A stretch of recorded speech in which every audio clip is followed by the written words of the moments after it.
April 2nd, 2016, to the Mayor, Ms. Louis Jackson, Delta Corporation.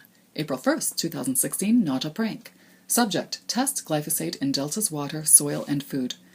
Mayor Jackson, good day. I write to you yet again regarding potential dangers linked to exposure to glyphosate for residents of Delta and what the municipality could do. Delta has fertile lowlands and farms. Glyphosate is the most used chemical in Canadian food production. Besides, since our town is actually in the delta of the Fraser River and comprises of tidal mudflaps and lowlands, most runoff from farms as well as from the upland forests go through our midst. Both these regions use glyphosate in agriculture by farmers and aerially in hilly forests by logging corporations. In spite of being the most used toxin in Canada and the planet for a generation, safety tests, records, and data of this weed killer are kept hidden from Canadians, possibly illegal, to protect commercial interests of the promoter. Legal precedence is already being set in some countries where Supreme Court has overruled federal governments from keeping safety documents hidden from the people. Apparently, commercial confidentiality agreements and intellectual property rights cannot trump public safety. So if a corporation cannot divulge safety records of its product to the product itself may not be approved by the government either. I have two different channels of communication ongoing with the Ottawa government about this. One of them is an online petition through a change.org for the government to disclose all safety test documents, based on which is supposed to have approved glyphosate for use in Canadian agriculture and environment. The link, https://www.change.org/p/minister-health-canada-justin-trudeau-health-prove-glyphosate-is-safe. The petition has generated a number of follow-up updates with input from scientists from around the world and other notables, and has over 22,000 supporters, 98% from Canada. The volume of information on this petition has crossed 1,000 pages, and MP Carla Qualtrough has agreed to see me so I can present all that to her and request her to hand-deliver it to the Minister of Health Canada to either place the safety documents in public domain or inform Canadians why they do not have the right to see these safety documents, or perhaps arrange a debate on the floor of our Parliament about if Canadian citizens have or do not have a right to see firsthand all safety test data on this herbicide that has been entering our food chain in ever-increasing dose for a generation. Meanwhile, for the town of Delta and perhaps many other towns where concerned Canadians have supported this petition, there are areas where our municipal governments have actively engaged at the bottom tier of our political system to address this issue in the following manner. Number 1.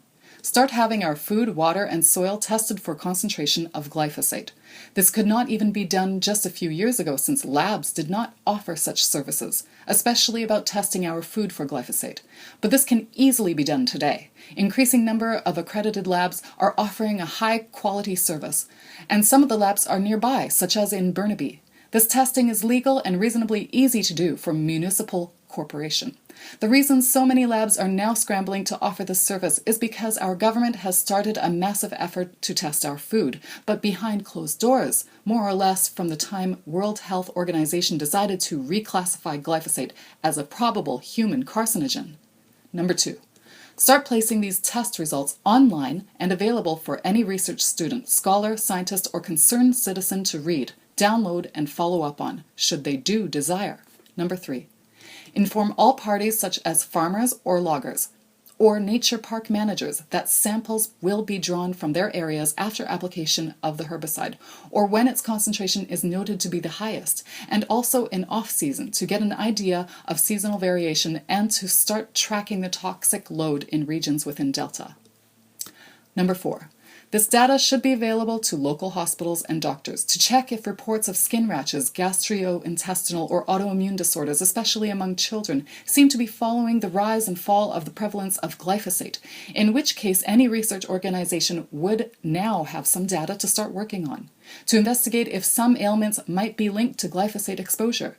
The municipality needs not get involved in this research, but can easily and legally offer accumulated data. Why?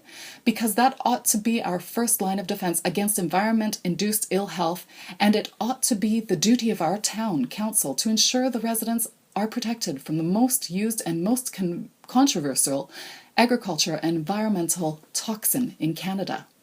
Number 5. This data should also be available to wildlife research scientists that are investigating sudden population decline, unexpected mass death, skewing of sex ration in newborns, or disappearance of creatures starting from bees, birds, amphibians, herbivores, and even whales. Number 6. Invite volunteers to check if recommended limits of dose of glyphosate is followed by those authorized to use it, like farmers and loggers, or exceeded by anybody. I have reason to believe that application of glyphosate is not supervised by anybody, even if the packaging warns that it is or may be relatively safe, only if applied according to instructions and within the maximum recommended dosage limits. I believe a municipality has the right to allow citizen volunteers a right to check if such limits are maintained, even if the council cannot afford employing people to do so for them. This is not the first time I have written to the Delta Corporation on glyphosate, and what I wish the town council to consider engaging in. This is unlikely to be my last. I wish the municipality would take this seriously. This letter will likely be included in the petition asking Ottawa to place all safety data on glyphosate in the public domain.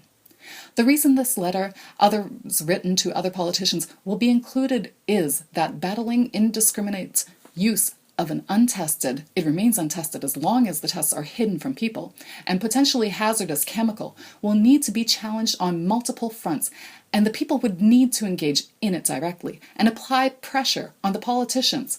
It is my hope that this update, which reaches all 22,000 supporters of the petition across Canada and beyond, will influence a few hundred others to also write to their respective town councils, MPs and MLAs. Even if a single politician or town ends up being the first to initiating a program to track our food, soil, water, and environment for glyphosate concentration, that would amount to a kicking into the door, a pathfinder, and a worthy achievement that others might follow. Should Delta Corporation have an interest in discussing this further, I shall be more than happy to attend. Looking forward to a positive response. With good wishes, Tony Mitra, 10891 Cherry Lane, Delta, BC, V4E 3L7 Canada.